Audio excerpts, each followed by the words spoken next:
मैं हूं नितेश कुमार भड़ाना। मैं हूं राजीलोचन शर्मा। अब देखते हैं खबरें विस्तार से। अजमेर के दरगाह थाना इलाके में हुई दिनदहाड़े मोबाइल चोरी की घटना के सीसीटीवी फुटेज की मदद से स्थानीय लोगों ने चोर की पहचान कर उसे पुलिस के हवाले कर दिया। घटना अंदरकोट इलाके की है, जहां नशेड़ी खानाबदोश चोर ने खिड़की की ग्रिल तोड़कर मोबाइल चुरा लिया। पुलिस ने चोर को गिरफ्तार कर उसके कब्जे से चुराया हुआ मोबाइल जब्त कर लिया। पीड़िता तराना चिश्ती ने बताया कि कुछ दिन पूर्व आरोपी उसके घर से 15,000 रुपए का मोबाइल चुराकर भागने लगा। उसने आरोपी का पीछा भी करा, लेकिन वह उसे पकड़ नहीं पाई। आज 2 दिन बाद आरोपी पास ही की दुकान से 50 किलो प्याज का कट्टा चुराते हुए रंगे हाथ पकड़ा गया। उसके पास से चोरी करने के औजार भी मिले।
अपने कमरे में बैठे हुए थे, ये शख्स आया, इसने हल्के से धीरे से दरवाज़ा खोला और खिड़की में से मोबाइल रखा था वो उठा के लेके चला गया। उसके 1 सेकंड पीछे में इसके भागी, लेकिन मैं पकड़ नहीं पाई, ये बहुत तेज़ भागा था।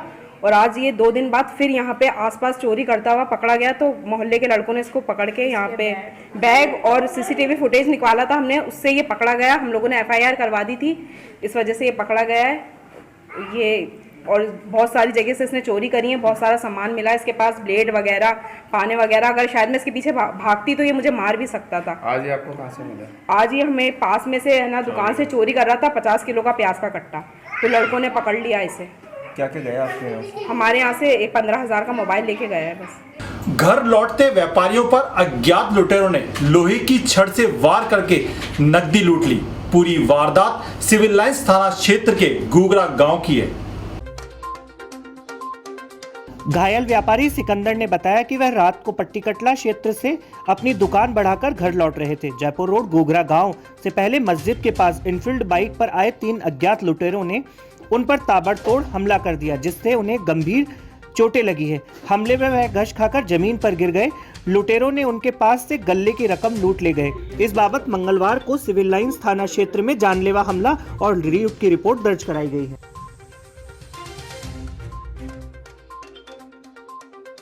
मैं कल रात को अपनी दुकान बंद करके आगरा गेट से सीधा अपने घर जा रहा था गुगरा, तो रास्ते में 3 अज्ञात लोग थे, जिन्होंने मेरे को शमशान के पास में रोककर मारपीट करी और दुकानदारी के जो पैसे थे वो छीन कर भाग गए। मैं और मेरा भाई था साथ में, और उनके पास में लोहे की रॉड थी, जिनसे उन्होंने हमारे सर के ऊपर वार करा। सर के ऊपर वार करने से हम वही चित हो गए क्या, और जो हमारी जेब में हमारी दुकान की जो नकदी थी वो लेकर वो फरार हो गए। दुकान कहाँ पर थी आपकी और किस चीज़ की दुकान है? दुकान मेरी रजी गद्दे की है, पट्टीकटला में है, आगरा गेट पे। और मकान कहाँ है? मकान मेरा गुगरा गांव में है। मारपीट कहाँ पर हुई थी? ये अपने रोशन अली दरवेश के दरगाह के पास में। यह कुछ भी नहीं हुआ था। मेरी शॉप है आगरा गेट पट्टीकटला, वहाँ पे रजी गद्दे की दुकान है। वहाँ से मैं शाम को दुकान बढ़ा के घर जा रहा था, जहाँ की मेरा घर है जयपुर रोड गुगरा में। गुगरा से पहले शमशान है, वहाँ पर बुलेट पर 3 अज्ञात आदमी आए, जिनके पास में धारदार हथियार थे, जिन्होंने वारदात अंजाम दी, जिसमें मेरे सर पे आगे 17 टाके, साइड में 8 टाके आए हैं। और क्या हुआ और कितने रुपए थे आपके पास? यह जेब में 1000 रुपये पड़ा हुआ था दुकान का, जो लेके जा चुके हैं। अच्छा, किसी को जानते हो आप? नहीं भैया, जानता नहीं हूँ मैं किसी को। कितने जने थे वो? तो 3 जने थे भैया। किससे मारा? बुलेट पे थे तीनों जने। भ्रष्टाचार निरोधक ब्यूरो अजमेर ने कार्रवाई करते हुए आरटीओ ऑफिस से एक एजेंट को गिरफ्तार किया। एजेंट अधिकारियों के नाम पर पैसे मांग रहा था। न्यायालय ने आरोपी को रिमांड पर भेज दिया है। अजमेर एसीबी ने कार्यवाही करते हुए कैलाश नाम के एजेंट को गिरफ्तार किया। मामले की जानकारी देते हुए एसीबी अधिकारी ने बताया कि कई दिनों से इस एजेंट के खिलाफ शिकायतें मिल रही थी, जहां कार्यवाही करते हुए आज योजनाबद्ध तरीके से ब्यावर निवासी परिवादी की शिकायत पर कैलाश को पैसे लेते रंगे हाथों गिरफ्तार किया। आरोपी को न्यायालय में पेश किया गया है, जहां से उसे पूछताछ के लिए रिमांड पर भेजा गया है।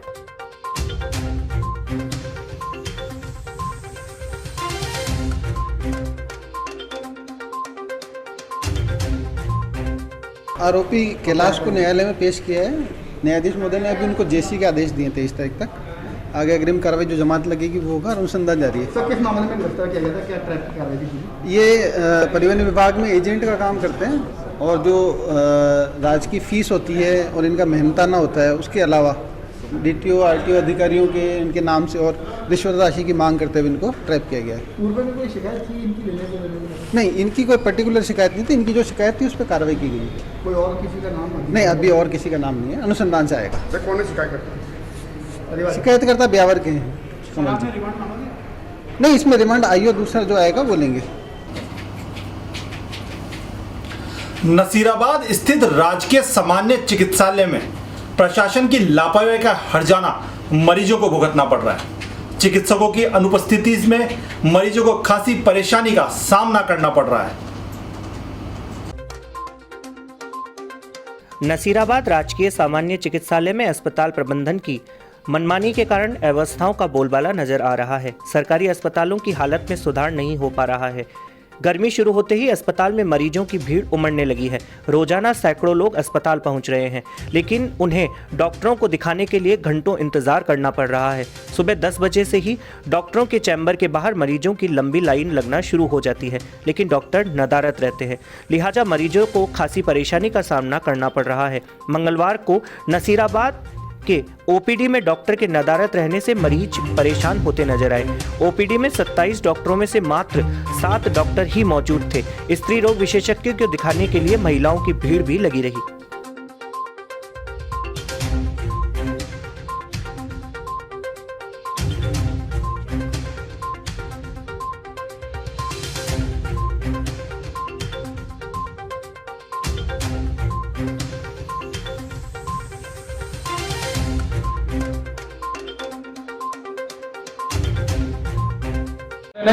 और मैं मेरी वाइफ को दिखाने आया हूँ। सुबह 10 बजे से बैठा हूँ। डॉक्टर साहब 2 घंटे हो गए राउंड पे किए और अभी तक भी नहीं आए। और इससे पहले 10-15 मरीज पहले चल गए और वो आंटी जी अंदर सुबह से बैठी हुई मेरे से पहले से। इतनी बड़ी लापरवाही है यहाँ पे।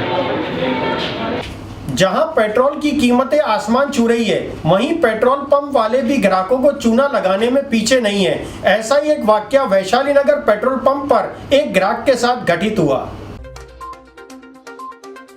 वैशाली नगर पेट्रोल पंप पर अपने वाहन में पेट्रोल भराने गए चंद्रभान प्रजापति ने बताया कि जब उन्होंने पेट्रोल पंप कर्मचारियों से उनकी बाइक में 100 रुपये का पेट्रोल डालने की बात कही तो उन्होंने मीटर में 0 नहीं दिखाया, लेकिन उन्होंने मीटर देखने की जिद की तो उसमें पहले से ही 50 रुपये अंकित थे।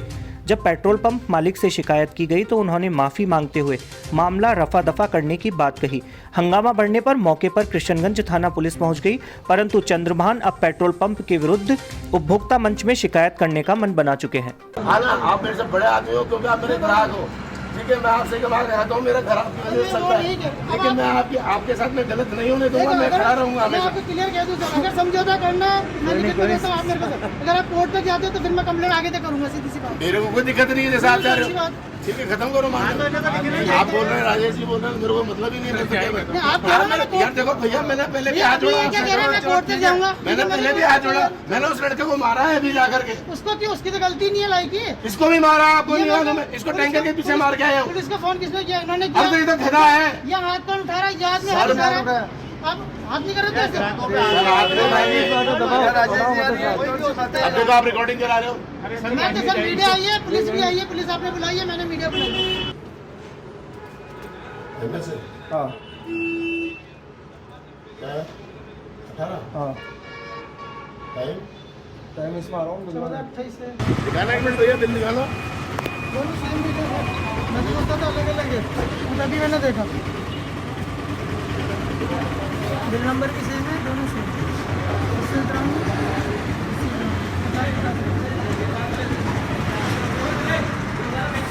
वैसा ही नहीं, अगर पेट्रोल पंप पे मैंने आज 100 रुपये का पेट्रोल भराया गया, पहले तो मुझे जीरो दिखाया नहीं गया, जब मैंने आदमी को जीरो दिखाने के लिए कहा उसको हटाया तो 50 उसमें पहले से ही फीड था।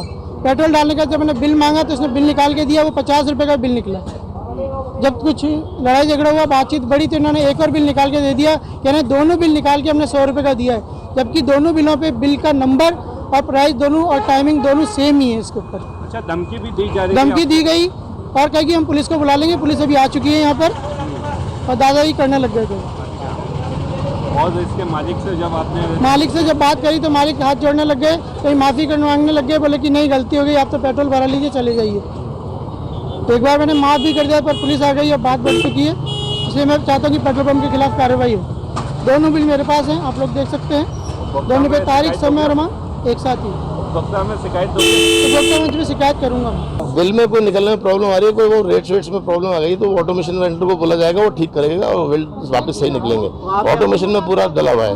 आप क्या मानते हैं कि आपके नोजल वाले जो मशीन है उसमें थोड़ी टेक्निकल? हाँ, उसमें प्रिंटर में प्रॉब्लम है। प्रिंटर में प्रॉब्लम निकाले हैं? बिल तो ये जो निकल रहा है वही निकल रहा है सर। हाथ में 2 स्लिप हैं? वो पता नहीं सर, वो कैसे वो डबल प्रिंट है क्या है वो मेरे को नहीं मालूम पड़ रहा। अच्छा, वो बिल साफ हो तब मालूम पड़ेगा, वो तो अब ऑटोमेशन वाले को बुलाएंगे, बिल वाले मशीन वाले को बुलाएंगे, वो ठीक करके देखेंगे। आप मानते हैं कि आपको पेट्रोल भरने में किसी प्रकार की गड़बड़ी आपके यहाँ से नहीं की? नहीं करेगी। अच्छा, कुछ मार पिटाई या धमकी देने का भी बात नहीं सर, ऐसा कुछ पेट्रोल पंप कर्मी नहीं, ऐसा कोई नहीं है सर, ऐसा कोई धमकी देने का कोई नहीं है।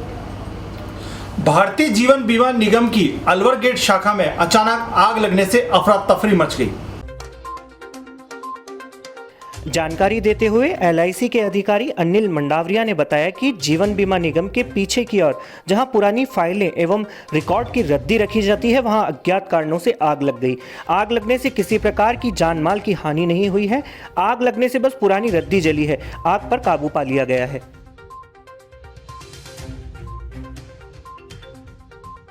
सर, ये हमारा ऑफिस का पिछवाड़ा था, जहाँ पे पार्किंग एरिया था, जहाँ पे हम रद्दी जो ऑफिस की रद्दी होती है वहाँ पे डंप की जाती है।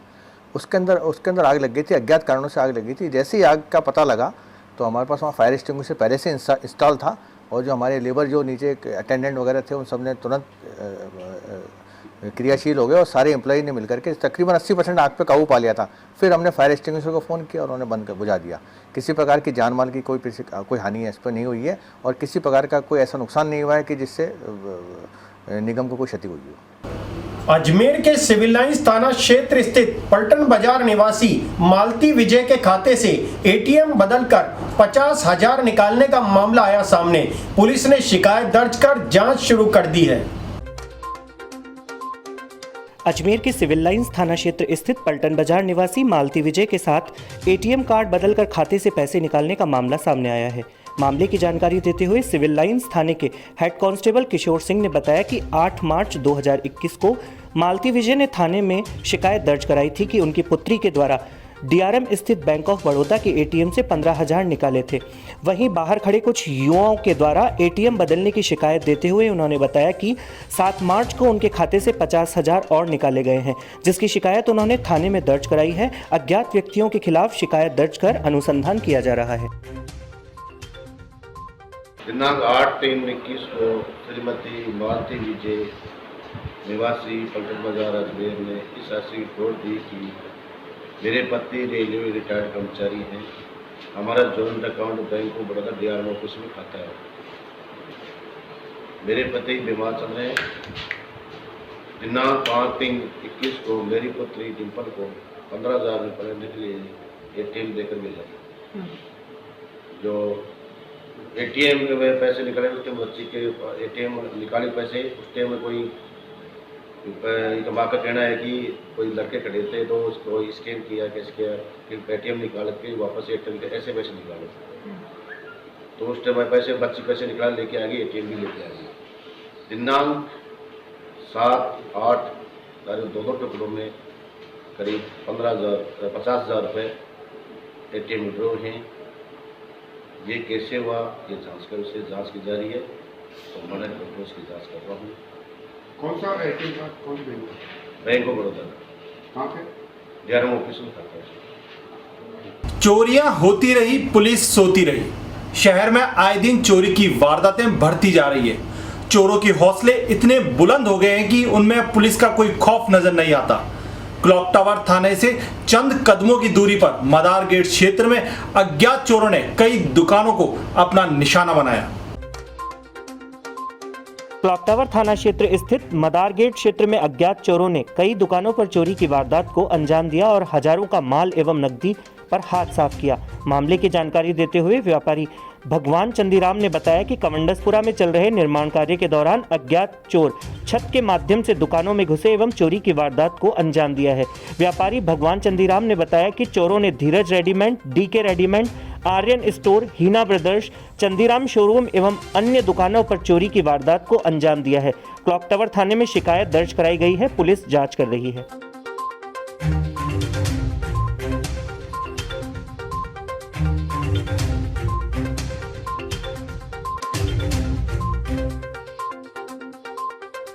मदार गेट पे सुबह 10 बजे जैसे दुकानें खुलना शुरू हुई तो दुकान पे जैसे ही लोग अपने अंदर घुसे तो महसूस हुआ कि भाई माल बिखरा हुआ है तो कोई न कोई चोरी की आशंका है। सब जनों ने जब अपनी दुकानें चेक की तो करीबन 6 दुकानदारों ने ये बताया कि ऊपर छत से चोर लोग आए हैं और उन्होंने ऊपर से जिससे भी दरवाजे हैं, चाहे किसी का 1 था, किसी के 2 थे, किसी के 4 थे, सब दरवाजे तोड़े हैं और दरवाजे तोड़ करके नीचे तक आए हैं। उन्होंने कोशिश ये की है कि भाई कोई राशि मिले, कोई रुपए पैसे मिले, बाकी सामान की अधिकतर उन्होंने कोई चोरी करने की आशंका नहीं लग रही है। तो कितनी दुकानें थी टोटल पास? करीबन 6 दुकानें हैं। और थाना कितने चोरी करेंगे? थाना करीबन 25 दुकान आगे है। क्लॉक टावर थाना 25 दुकान आगे है। किस किस दुकानों में हुई? Dheeraj readymade, DK readymade, Aryan store, Hinga brothers और चंदीराम शोरूम मदार गेट। क्या मानते हैं कि पास थाने होने के बाद में ऐसी घटना हो जाती है कि आपको लगता है ऐसा है, पुलिस जो गश्त करती है वो रोड पे करती है, सामने से किसी के भी ताले टूटे नहीं हैं। कोई पीछे कंस्ट्रक्शन चल रहा था कमंडसपुरा की तरफ से, वहीं से ही आकर के और ऊपर से चढ़ करके छतों से चोर आए हैं। तो पुलिस गश्त भी इसमें कुछ नहीं कर सकती है क्योंकि दुकानों के ऊपर से ऊपर आए हैं। इस लाइन में यहाँ पे पहली बार ही ऐसा हुआ है, पहले कभी ऐसी वारदात नहीं हुई है, ये पहली मरतबा ही हुआ है। हमारा 6-7 हज़ार रुपये गले में कैश था, वो चला गया। हमारे गले में से पैसे निकाले गए हैं कल रात को। कितनी दुकानों में चोरी हुई? 4-5 दुकानों में चोर घुसे हैं, ये बताया जा रहा है। ये सब लाइन से हैं, इसी लाइन में मदार गेट पे ऐसा शक पड़ता है कि पीछे से कहीं चोर घुसे हैं अंदर और छत के रास्ते से घुसे हैं। आपको लगता है थाना कितनी दूरी पर है यहाँ से? आपको टावर थाना तकरीबन 200-300 मीटर की दूरी पर है। हाँ, वो आए थे, वो अनुसंधान कर रहे हैं, थाने वाले कोऑपरेट कर रहे हैं, पूरा अनुसंधान कर रहे हैं। शक्तिनगर आंगनवाड़ी केंद्र में अंतर्राष्ट्रीय महिला दिवस के उपलक्ष्य में भामाशाह BL पीटर के द्वारा आंगनवाड़ी कार्यकर्ताओं का सम्मान किया गया। महिला दिवस के उपलक्ष्य में शक्तिनगर स्थित आंगनवाड़ी में आंगनवाड़ी कार्यकर्ताओं की ओर से महिलाओं के सम्मान में कार्यक्रम का आयोजन किया गया। सपना निधानी ने बताया कि महिलाओं के सम्मान में भामाशाहों द्वारा कार्यक्रम आयोजन की बात कही गई, जिस पर भामाशाह द्वारा महिलाओं का माला पहनाकर स्वागत किया गया, जिसके अंतर्गत ANM, आंगनवाड़ी कार्यकर्ता, आशा सहयोगिनियों सहित अन्य महिलाओं का सम्मान किया गया। सभी आंगनवाड़ी कार्यकर्ताओं ने इस मौके पर मजबूती से कार्य करने और अपने हक के लिए आगे आकर लड़ाई लड़ने का आह्वान भी किया।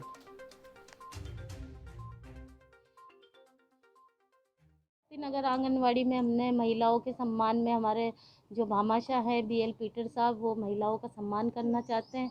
कल हमारे डिपार्टमेंट की तरफ से जवाहर रंगमंच में कार्यक्रम था, इस वजह से हम लोग यहाँ पे कर नहीं पाए, तो आज यहाँ पे हम कार्यक्रम का आयोजन करते हैं। माला पहना के महिलाओं का स्वागत किया जा रहा है और ये जो हमारे NM आती हैं मैडम टीकाकरण के लिए, उनका सम्मान किया जा रहा है।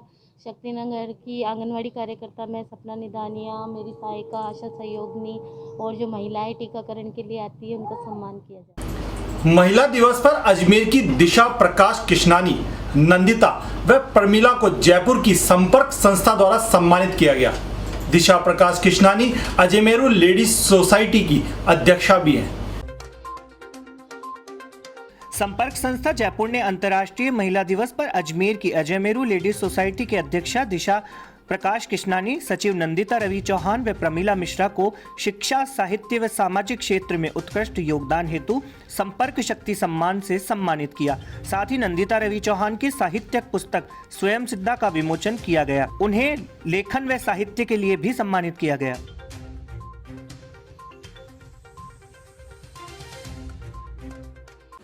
किंतु मुझे ऐसा लगता है कि एक स्त्री के पीछे स्त्री स्वयं होती है। पुरुष होता है पर पहले स्त्री स्वयं को साबित करती है, एक मिसाल कायम करती है, उसके बाद पुरुष उसको सहयोग करता है। तो अगर हमें आज हम इस मुकाम तक पहुंचे हैं, इस जगह तक पहुंचे हैं, तो 99% हम हमारे को सिद्ध करके पहुंचे हैं, अपने तरीके से पहुंचे हैं। संबल हम खुद थे, संबल हम खुद बने, सफलताएं हमने खुद अर्जित की, मेहनत हमने खुद की। मुझे नहीं लगता कि किसी ने आपको थाली में परोसकर आपकी कामयाबी आपको देनी होगी। इस मुकाम तक पहुंचने के लिए आपको बहुत मेहनत करनी पड़ी होगी, परिवार से, समाज से, खुद से, हर किसी से आपको बहुत सारी अड़चनों के साथ बाहर आना पड़ा होगा। क्या मैं सही हूँ?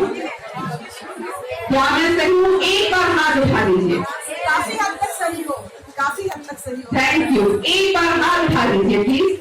मुझे यकीन हो जाएगा कि मैं सही हूँ और मेरी स्वयं सिद्धा स्वयं को सिद्ध करने में कामयाब रही है। मेरी स्वयं सिद्धा स्वयं को सिद्ध करने का एक छोटा सा आयाम है, एक छोटी सी कोशिश है। छोटी छोटी कविताएं हैं, छोटी छोटी क्षणिकाएं हैं, कुछ बड़ी कविताएं भी हैं। बस जो मन में घुमड़ता रहा, मन में चलता रहा, वही कागज पर उकेर दिया। कभी बदली है तो कहीं आग है, कहीं फुहार है तो कहीं झंझावत है। आप सभी से गुजारिश है, आप एक बार स्वयं सिद्धा को जरूर पढ़िएगा और मेरी पंक्तियां मुझे यकीन है कि आपके मन को, अंतर मन को छू पाएंगे। मंगलवार को छात्र संगठन एबीवीपी ने अपनी विभिन्न मांगों को लेकर जिला कलेक्टर कार्यालय के बाहर जमकर नारेबाजी करते हुए विरोध प्रदर्शन किया। इससे पहले एबीवीपी द्वारा एक रैली भी निकाली गई। सैकड़ों की संख्या में एबीवीपी कार्यकर्ता आजाद पार्क से रैली के रूप में जिला कलेक्टर कार्यालय पहुंचे। एबीवीपी के मेहुल गर्ग ने बताया कि पिछले 1.5 महीने से इकाई स्तर पर छात्रों के द्वारा ज्ञापन सौंपकर छात्रवृत्ति लागू करवाने की मांग की जा रही है, लेकिन राज्य की गहलोत सरकार इस और कोई ध्यान नहीं दे रही है, जिससे छात्रों को काफी परेशानियों का सामना करना पड़ रहा है। इसी को लेकर आज रैली के रूप में प्रदर्शन करते हुए छात्र अजमेर जिला कलेक्ट्रेट पहुंचे और जिला कलेक्टर प्रकाश राज पुरोहित को मुख्यमंत्री अशोक गहलोत के नाम ज्ञापन सौंपकर छात्रवृत्ति लागू कराने की मांग की।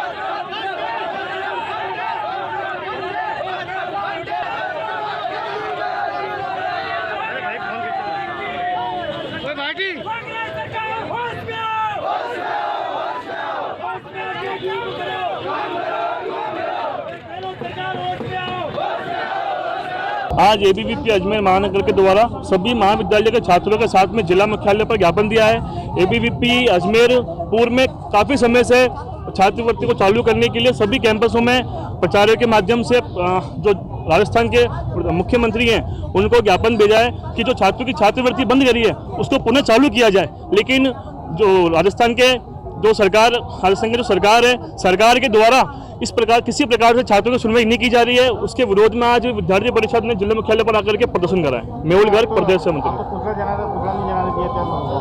पुतला एक कार्यक्रम के भाग था, लेकिन ठीक है वो पुलिस बीच में आ गई तो पुलिस को और हमारे आपस में समझौता होने के बाद पता नहीं चला। देखिए, आप देख पा रहे हैं कि भारी संख्या में एबीवीपी के विद्यार्थी आज एकजुट हुए हैं, क्योंकि पिछले 1.5 महीने से बच्चे इकाई स्तर पर भी और राज्य स्तर पर भी आंदोलन करते जा रहे हैं, परंतु राजस्थान सरकार बिल्कुल अंधी हो चुके हैं, जिसे ये दिखाई नहीं दे रहा है कि विद्यार्थी इतनी धूप में या तो ज्ञापन देता रहे या अपनी पढ़ाई पूरी कर ले।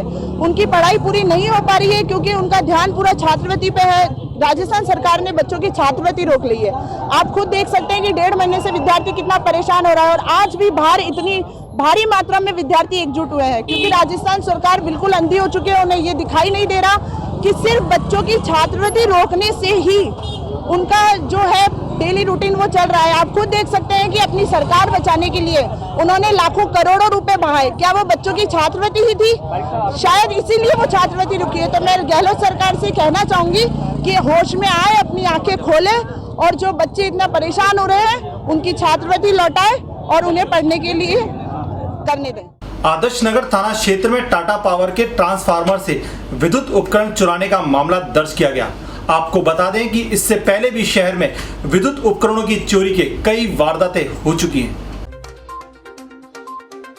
आदर्श नगर थाना अधिकारी ने बताया कि टाटा पावर के कर्मचारियों ने थाना हाजिर होकर रिपोर्ट दी कि आदर्श नगर क्षेत्र में टाटा पावर के ट्रांसफार्मर से विद्युत केबल और तेल की चोरी की वारदात को अंजाम दिया गया है। साथ ही ट्रांसफार्मर को नुकसान पहुंचाया गया है। इस बाबत अज्ञात चोरों के विरुद्ध मामला दर्ज कर पुलिस ने जांच शुरू कर दी है। जनवरी महीने में टाटा पावर के ट्रांसफार्मर्स में से कोयल और तेल चोरी हुई थी, जिसके संबंध में उन्होंने कल रिपोर्ट दी है। इस पर मुकदमा दर्ज किया जाकर गया और अनुसंधान किया जा रहा है। क्या चोरी हुआ है? ट्रांसफार्मर्स में जो छोटी डीपीआर जो गांव में रखी होती हैं उनमें से कोयल और तेल है। गर्मी बढ़ने के साथ बेजुबान परिंदों को दाने पानी की समस्या हो जाती है, परंतु अजमेर के लोग अपनी जिम्मेदारियों को बखूबी समझते हैं। ऐसे ही पक्षी प्रेमी वैशाली नगर के सेक्टर नंबर 3 में रहने वाले बाशिंदों ने हर घर के बाहर पक्षियों के लिए परिंदे तथा चुग्गा पात्र लगवाए। इसके लिए सभी मकान मालिकों से इसमें सहयोग करने के लिए आग्रह किया गया। परिंदे वितरण कार्यक्रम के मुख्य अतिथि क्षेत्रीय पार्षद रमेश सोनी ने बताया कि ग्रीष्मकालीन मौसम की दस्तक हो गई है। ऐसे में पक्षियों के लिए दाना पानी की व्यवस्था करना मानवीय धर्म है। इसी को ध्यान में रखते हुए इस बार लोगों को प्रेरित किया जाएगा कि वह अपने घर और सार्वजनिक स्थानों पर पक्षियों के लिए अपनी ओर से चुग्गा पात्र और परिंदे की व्यवस्था करने में सहयोग करें। इसी के तहत मंगलवार को परिंदों का वितरण किया गया। सेक्टर 3 के गार्डन में दिवंगत प्रेमलता गर्ग की स्मृति में उनके परिजन की ओर से वाटर कूलर लगाया गया ताकि गार्डन में आने वाले लोगों को पेयजल सुलभ हो सके। इतना ही नहीं, वाटर कूलर का एक नल सड़क मार्ग की ओर भी किया गया है ताकि आमजन भी शीतल एवं शुद्ध पेयजल का उपयोग कर सके। परिंदे संतोष पंचोली की ओर से वितरित किए गए।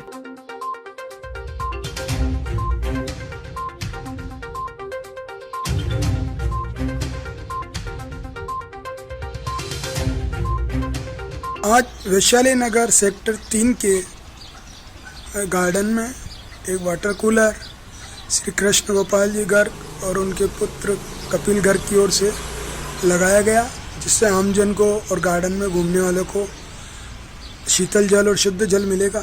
इस वाटर कूलर के एक नल रोड की तरफ लगाया गया है, जिससे आमजन भी इसका फ़ायदा उठा सकते हैं। आज इसी तरह हमारे मुख्य अतिथि श्री क्षेत्रीय पार्षद रमेश जी सोनी के द्वारा परिंदे वितरण का कार्यक्रम किया गया, जिसमें स्थानीय लोगों को हमने समझाइश की कि गर्मी बढ़ने के कारण अब आमजन के साथ साथ पक्षियों को भी, मूक पक्षियों का भी ध्यान रखा जाए। इसी हेतु परिंदे वितरित कर लोगों को प्रेरित किया कि वो इनमें पानी भरकर अपनी पेड़ों की मुंडेर या दीवारों पर इन पे रखें ताकि मूक पक्षी भी पानी पीकर अपनी गर्मी से राहत मिल सके।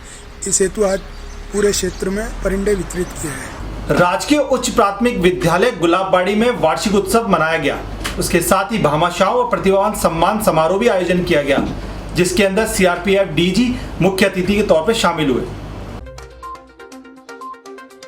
कार्यक्रम में मुख्य अतिथि के रूप में जिला शिक्षा अधिकारी अरुण कुमार शर्मा, सीआरपीएफ GC1 के कमांडेंट ऑफिसर अनिल ने अध्यक्षता की। वार्षिक उत्सव के दौरान छात्रों ने विभिन्न सांस्कृतिक कार्यक्रम व नुक्कड़ नाटक के द्वारा अतिथियों व अभिभावकों के सामने अपनी प्रतिभा का प्रदर्शन किया। कार्यक्रम में छात्रों को पुरस्कार दिए गए, साथ ही भामाशाहों को प्रशस्ति पत्र देकर सम्मानित किया गया।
फिलहाल इस बुलेटिन में इतना ही। हमें दीजिए इजाजत।